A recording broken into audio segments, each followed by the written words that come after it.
Please start off by taping or pasting the figure 1 in your notes. Go ahead, right like that. What we're going to do is we're going to define each of these terms.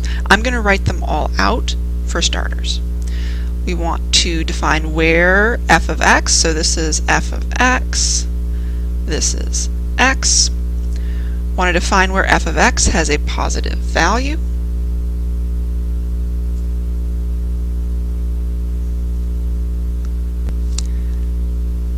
Negative value.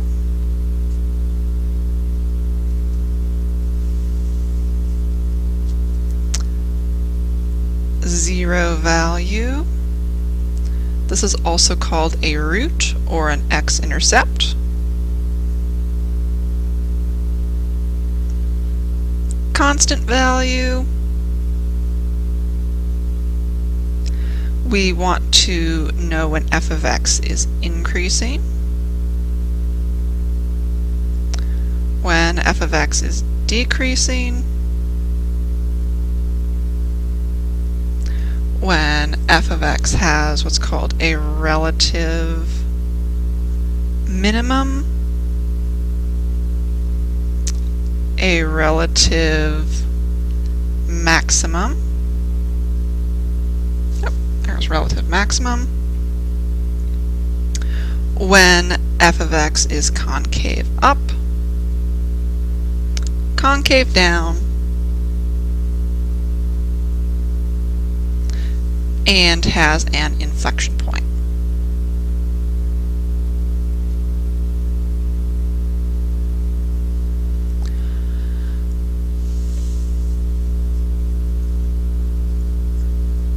You probably know the definition for a lot of these already. In a second, I'm going to have you pause the video and write in the definitions that you already remember. We want to have both a verbal definition and a little drawing. Go ahead and try filling that in. Pause the video now. Okay, you're back. Let's go ahead and fill these in together. Make sure you got everything. So, a positive value simply means that f of x, or actually let's say the curve,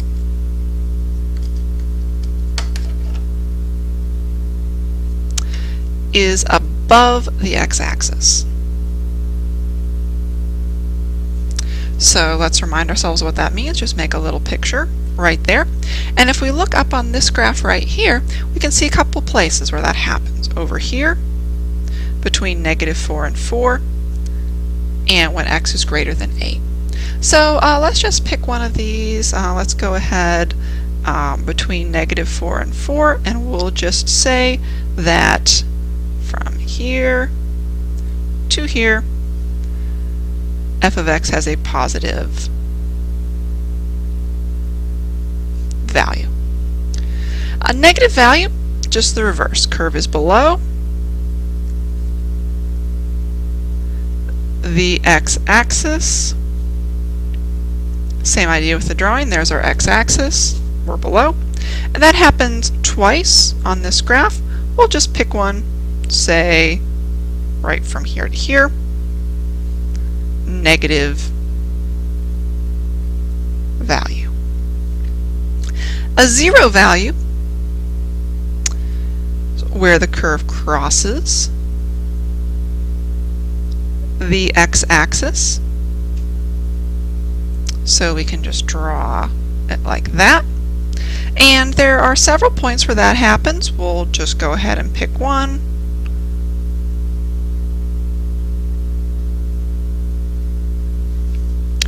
Constant value actually isn't shown on this graph. A constant value just means that the curve is horizontal.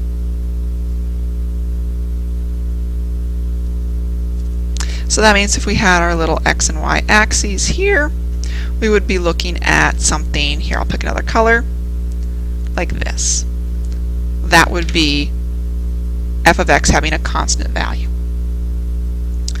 Next up, increasing. That just means the curve has a positive slope.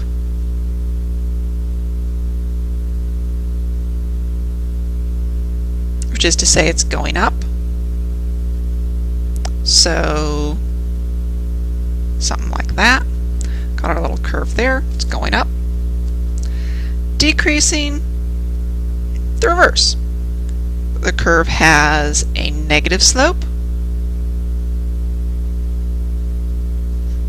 meaning it's going down,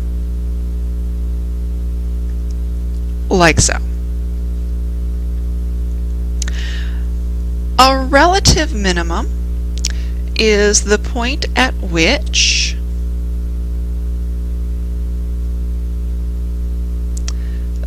the curve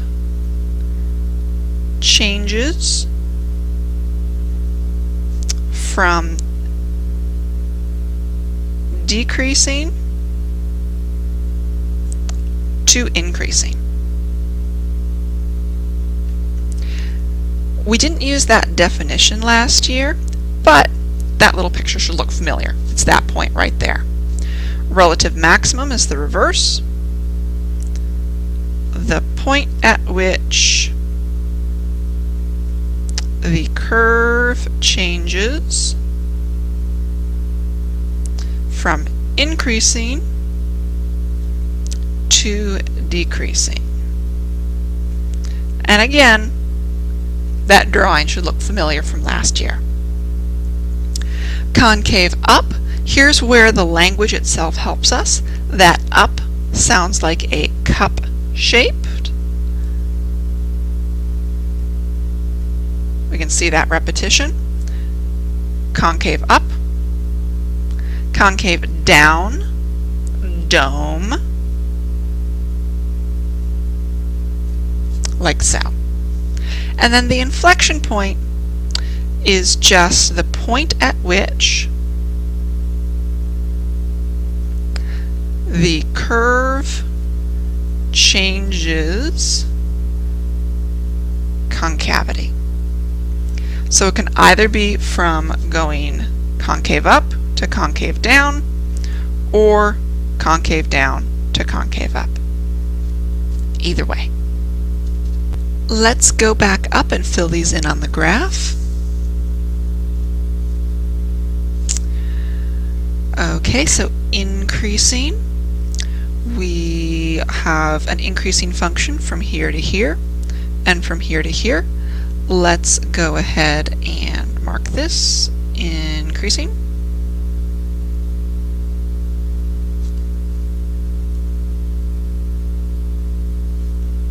Decreasing, there are again a couple places, here and here. Let's go ahead and mark this one. Decreasing. Relative minimum here, relative minimum here.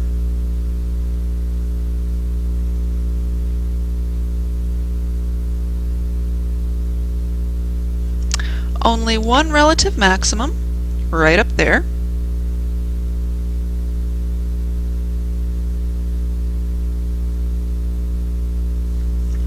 We have a couple places where the curve is concave up.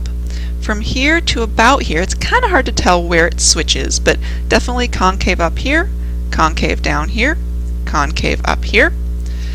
So mark that. Concave down, concave up. And remember, the inflection point is where the curve switches concavity. So when we switch from concave up to concave down, there's an inflection point.